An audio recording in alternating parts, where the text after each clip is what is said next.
So if you are operating and running an Airbnb and you don't know these metrics, you're flying blind and you're probably losing thousands of dollars for your Airbnb owner or yourself.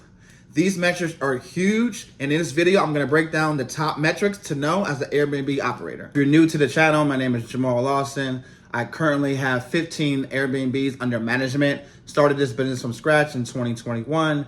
I have a combination of co-host units and arbitrage. So I have 15 units under management without owning any property. So if you are new and you're a beginner, my goal is to help you get your first 1 to 2 Airbnb properties with the method I call the Airbnb method, where you can generate $1,200 in cash flow on average just by getting 2 properties.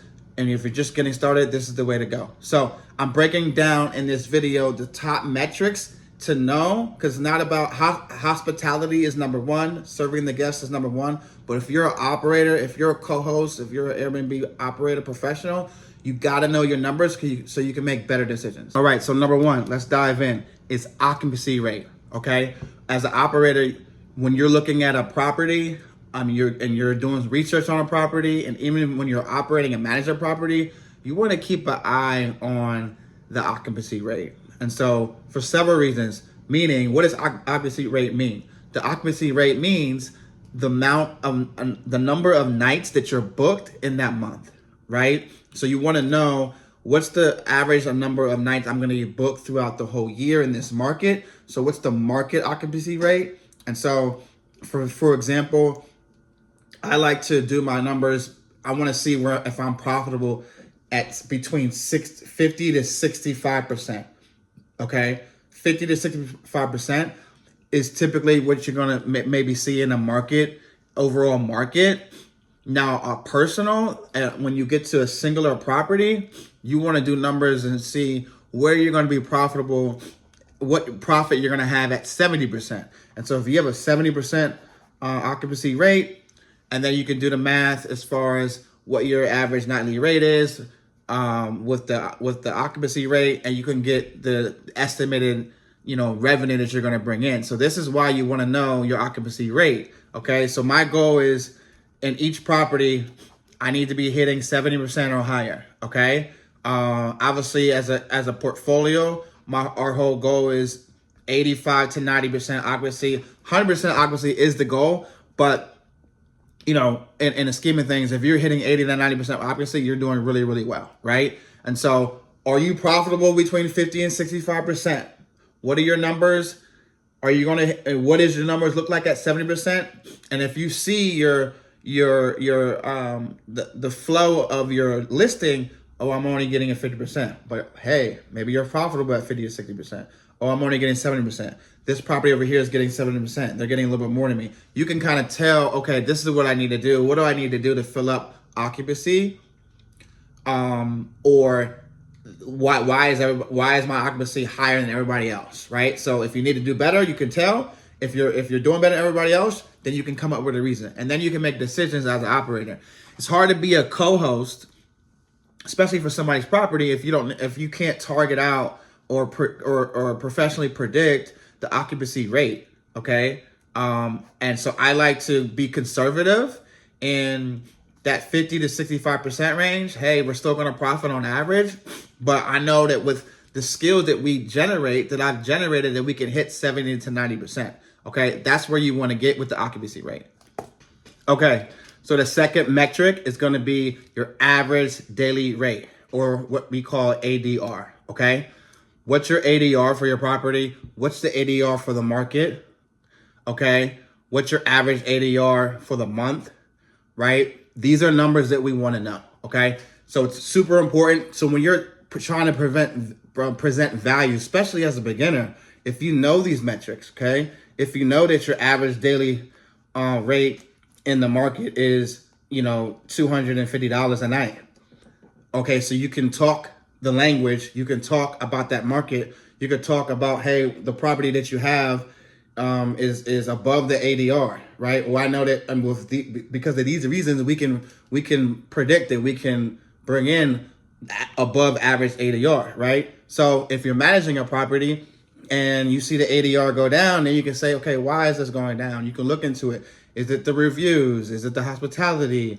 Are there maintenance issues that are occurring? Like, why is the average daily rate coming down? Are you not getting premium bookings, far out bookings? There's a lot that goes into it, but you got to know the average daily rate, right? So, for example, that just means how much you're getting booked per night. On average, you're getting 150 per night.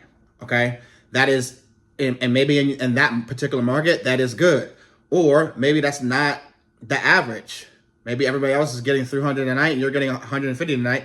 That's an issue. That's a problem. Now we can look into that. But if you don't know numbers, we don't know how to move. We don't know how to act, right? Does that make sense? So super simple. Average daily rate, occupancy rate. These are the top metrics that you want to know.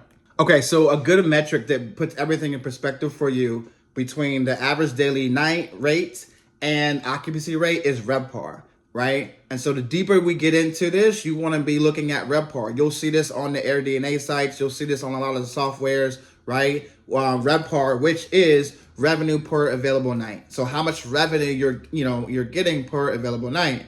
So, for example, you could do that calculation if you have a 70%, running this down, 70% occupancy rate, and then you have $150 average per, average night, and then your RevPAR would be 105. Okay, so we track the RevPAR to kind of see where we're at in the market, because you'll have a market RevPAR, and that kind of can let you know, are you behind, are you above? This is a super, super good metric to track, okay? Because you want to understand how you can make these decisions where the ebbs and flows of occupancy rate, how do you adjust? If your occupancy rate is low, what do you do? Okay, so this could be a pricing issue, right? You could be priced super, super high. Maybe you're not doing dynamic strategy. Maybe you don't have a model for your pricing, and you're super, super above market. You might have low occupancy, right? If you have super, super high occupancy, you might be booked. Your pricing might be super, super, super low, right? So it's a balance of squeezing the occupancy rate, 70, 80, 90, 95, 100%, keeping quality customers, and a quality product, and then squeezing the most revenue, okay? So, but squeezing the most revenue means that we're going to get the most revenue per that night, per the market. And we're going to get the most revenue because we have a good product, because we have good hospitality, because we have good service. And so there's an ebbs and flow of knowing, keeping your property with quality customers, but making sure you're booking the whole month, because this is a hospitality business. You need to book, right? And then maximizing your revenue, but not just, a lot of people do this, set it and leave it. Oh, my property is $500 a night, and I'm gonna leave it. And if you want my property, then you're gonna pay $500. That's not gonna work, right? I mean that might work for you, but I can assure you're probably losing money. You're losing revenue. You're probably, if it's working for you, you're probably just in a beach town where people are just booking your property. But there's a flow as an operator, and if you're a new operator in your first property, dive into, okay, how can I increase my occupancy? How can I increase, my RevPAR? Am I on track? How can I increase my average daily rate, right? And then you can play with those metrics and understand, oh, this is how I move these levers. And so knowing these metrics can help you out pretty well, and help you when you want to scale, because you know what to do when these metrics pop up. Now, the next metric ties everything together. This is the most important metric, and you would think, guys, you would think that this would be the top metric to know, right? Net profit, okay? So the biggest thing when you're running any business is what is the profit? What is the net profit? So if you are a co-host, what's the net profit for the property owner, right? If you are a operator and you're doing arbitrage, right? What's the net profit for yourself, right? You got to know that. Meaning revenue minus expenses, okay? So we're not going to get super deep into accounting, but revenue minus expenses. So whatever you bring in minus all the expenses that you're paying, cleaning fees, supplies, rent, whatever it is, softwares, that's your net profit. So let's go back. If you know your average daily rate, if you know your RevPAR, and you know you're above market or average, you know your occupancy rate, now you can have these metrics, and then you're calculating your net profit. So now you can talk and bring value to property owners, and you can run your business and know that, okay, I can predict if I got this occupancy rate and if I got this, I'm bringing in this revenue at an average daily rate, that I'm going to be profitable. And my net profit a month is, $800, $1,000 a month on this one property, whatever it is. Okay. Don't be, and we've all done this at some point, don't guess, know what systems do you have in place to know what your net profit is. And that's how you tie these metrics in together. So if you're new, don't make the mistake that a lot of people make, that I've made at some point, is track your metrics. Start tracking your metrics, right? So if you're using platforms like Airbnb, they have a software. It's super simple to track, but you want to have your own spreadsheet that you can track. If you're paying for a channel manager, for example, like a Hostaway, that's going to track it, but you want to make sure that you're tracking. You can do it manually with an Excel sheet. You can run reports on Airbnb. You can use your reports for your channel manager, like Hospitable or Hostaway. But if you're a beginner and you're getting your first property, you're going to do this. You're going to be looking at the Airbnb reports, because you're only going to be probably using Airbnb.